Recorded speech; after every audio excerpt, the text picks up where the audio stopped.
Ceci est une pomme. Et ceci n'est pas une pomme. C'est une photographie, l'image d'une pomme fabriquée par un système d'imagerie optique. Que ce soit un appareil photo classique ou un télescope embarqué sur satellite, tous ces systèmes fonctionnent sur le même principe, le principe utilisé par notre œil, la focalisation de la lumière. Faire une image, c'est associer à chaque point visible de l'objet un point image qui lui correspond. Tout commence par une source lumineuse qui va éclairer l'objet. Sans lumière, il n'y a pas d'image. Depuis l'Antiquité, on a tendance à représenter la lumière sous forme de rayons. Cette description est loin d'être fantaisiste. La lumière est une onde électromagnétique qui se propage dans l'espace, un peu comme une vaguelette se propage à la surface de l'eau. Lorsque l'on se place suffisamment loin de la source, l'onde prend la forme d'une sphère. Le trajet de l'énergie lumineuse correspond alors au rayon de cette sphère. Lorsqu'un rayon atteint un objet en un point, celui-ci va diffuser la lumière sous forme d'un pinceau de rayons divergents. Cela signifie que les rayons s'éloignent les uns des autres. Tout l'enjeu de l'imagerie est alors de faire converger ces rayons en un point image.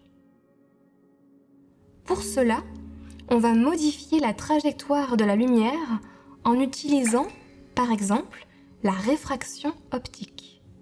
C'est le phénomène qui nous donne l'impression que la paille dans notre verre est brisée en morceaux. Lorsque la lumière passe d'un milieu transparent à un autre, comme de l'air au verre ou du verre à l'air, la vitesse de l'onde électromagnétique est modifiée et le trajet des faisceaux est dévié.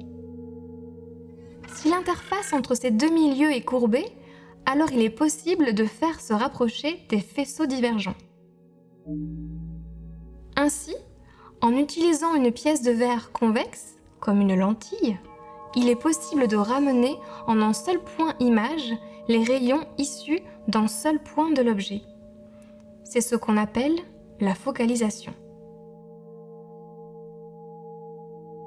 Il suffit ensuite d'enregistrer ce point image sur un capteur pour mémoriser sa position.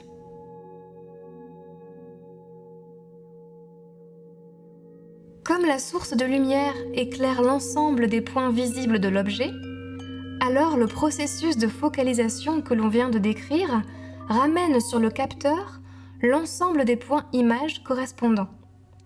Et le tour est joué, ou presque. Dans de nombreux systèmes optiques, l'image qui se forme sur le capteur n'est pas tout à fait celle que l'on souhaite. Dans le cas de l'œil, par exemple, les images sur notre rétine se forment à l'envers. Il peut aussi y avoir une inversion des couleurs, comme en photographie argentique. La plupart du temps, il faut donc effectuer une dernière étape, un processus chimique ou un traitement numérique pour obtenir la véritable image. Tous les systèmes d'imagerie ont en commun ces deux éléments indispensables. Une partie optique pour focaliser la lumière et une partie photosensible pour la détecter. Une seule lentille peut suffire pour la focalisation, mais la plupart des systèmes d'imagerie en utilisent plusieurs pour améliorer la qualité de l'image. L'œil humain possède deux lentilles, la cornée et le cristallin, tandis qu'un objectif d'appareil photo peut en contenir des dizaines. Certains instruments, comme les télescopes, utilisent des miroirs à la place des lentilles. La convergence des faisceaux se fait alors par réflexion plutôt que par réfraction.